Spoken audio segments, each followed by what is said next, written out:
yesterday, this team didn't flinch. We found a way. We didn't flinch. We persevered. We were unwavering in how we played. Nothing was able to deny us. And I'm so proud of how this team played, how we handled the conditions outside. We got crosswinds going 20 to 30 miles per hour. It's in the 50s, and it's just raining sideways. And we're able to be pretty efficient in everything that we did. That's a great team win. Hey, Bill Belichick, that's how you wear a suit. That's how you wear a suit. What a difference. Right? Yeah, who wore it better, Jalen Hurts or Bill Belichick? Man, my God, it's not even close. I know. Wow. It's just you either got it or you don't. And Jalen Hurts clearly has it. And he's got everything that you're looking for in a franchise quarterback. And I think it's okay to start referring to him that way. He has developed into it before our eyes. Year one, it was, can he do enough to stay on the field? Year two, it was, can he do enough to earn a third year? Now it is, with this team that constantly is looking, the wandering eye, where can we find another quarterback? Could it be Deshaun Watson? Could it be Kyler Murray? Could it be Russell Wilson? Always looking, always looking. Maybe it's the guy you have because he's become that guy. And you know what? This is what you want to see. You want to see a guy who maybe thinks the team has doubts about him. Erase those doubts. Hey, I'll give you no reason to doubt me. I'll go out and I'll improve. You want a better quarterback? I'll be your better quarterback. That's what you want to say. Oh, if we're putting too much pressure on the guy. No, the pressure is what's going to make him the best that he can be. And that's what we're seeing from Jalen Hurts. They're down 14-0. They didn't give up. They didn't just say, well, hey, we're not going to win them all. We're 3-1. That's good. That's better than we thought we'd be. Let's just call it a day. Let's just get out of here before somebody gets injured. Let's go regroup. All the human emotions that become very natural when you feel like you're getting your butts kicked. And they find a way to bend it in their direction. They don't give up. They don't give in. And they ultimately win. Even though the final score was 29-21, it felt bigger than that. It was more convincing than that. That, to me, is a mark of a great team. Because they had it easy the first 3 weeks. Wasn't easy yesterday. They still found a way to win it fairly easily. Yeah, they looked like a kind of juggernaut yesterday in some ways, and I think they somehow have Trevor Lawrence to also thank for that. Whenever you're turning the ball over 5 times, as Trevor Lawrence did, it's going to be a really hard day to win, especially against a good team like the Philadelphia Eagles. But Jalen Hurts referenced it in that clip. The conditions were awful. It was not a good day to try and throw the ball, and yet Hurts was still able to make some good quality throws, and I think that speaks a lot to the way he's developed as a passer. It certainly helps when you have a guy like A.J. Brown and Devontae Smith to target with those passes, and Miles Sanders also had a great day of running the football, but when it starts with the quarterback, right? It starts with Jalen Hurts really lowering his shoulder and getting his nose in there to get in the end zone as he did on that first touchdown. And then things kind of snowball from there. And look, I think the Eagles are doing a great job right now. And this is the play I was just talking about. Look at the way he lowers his shoulder. It's 4th down. It is 4th and goal. That is a gotta have it play. So if you don't get it, yeah, you're giving the Jaguars a chance to go when they're starting all the way backed up.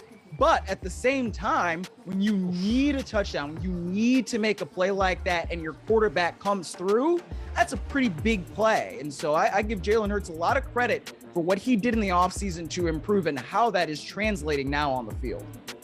But, I have to say this because I would say it about any other quarterback. You got to be more careful with your body. You really do. Dropping your helmet and going in like that, my God. And let me tell you this. Because one of the realities of the league's rule that was kind of pulled out of thin air 4 years ago, the rule against lowering the helmet to initiate contact with an opponent, and they've tweaked the language a little bit this year because one of the things they've learned is they fine guys far more than they penalize guys for this rule. That's one thing I learned back in August. And they changed the language a little bit to make it easier to make the fines stick. But I look at that play, I won't be surprised if Jalen Hurts gets a letter this week requiring him to make an involuntary donation to the NFL's equivalent of the Human Fund. Can we show that again? Lowering the helmet and initiating forceful contact. And they took out the word initiate, so it's just lowering the helmet and making forceful contact with an opponent. That's what he does there. That's what he does. It is. And it doesn't get, but my point is, even though it doesn't get flagged the way that the rule would contemplate, they get fined. And we don't hear about that. But I think he could very well get fined for that play based upon the rule that they've created, that they expect the players to follow. And again, even if you don't get fined for it, you're the quarterback. You've got to be more careful with your body because you're well, look, it's not like they have a horrible backup. They got Gardner Minshew. But I mean, break out the video that smells like cigarettes. But but you've one of your obligations is you've got to keep yourself on the field. And his former teammate Tua Tagovailoa, at a time when we're seeing what happens when you don't protect yourself, all the more reason for Jalen Hurts to protect himself.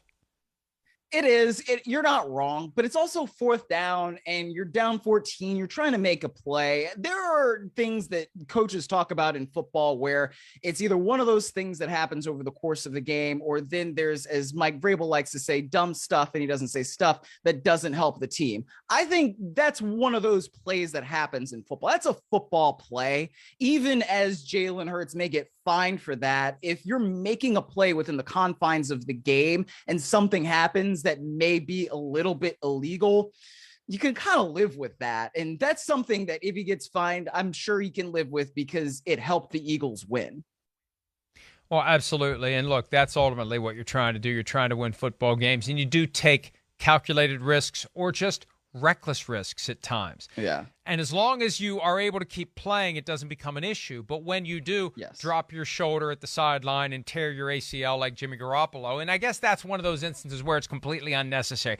That, if there is going to be a dividing line here, don't do it when it's unnecessary. There are certain occasions where it is necessary. You're down 14 at home.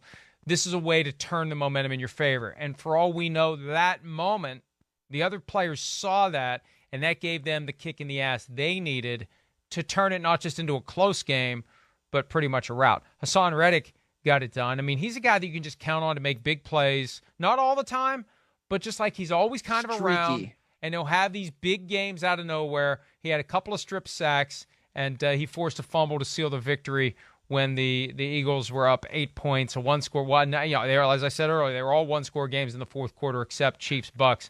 But hey, the Eagles are amazing.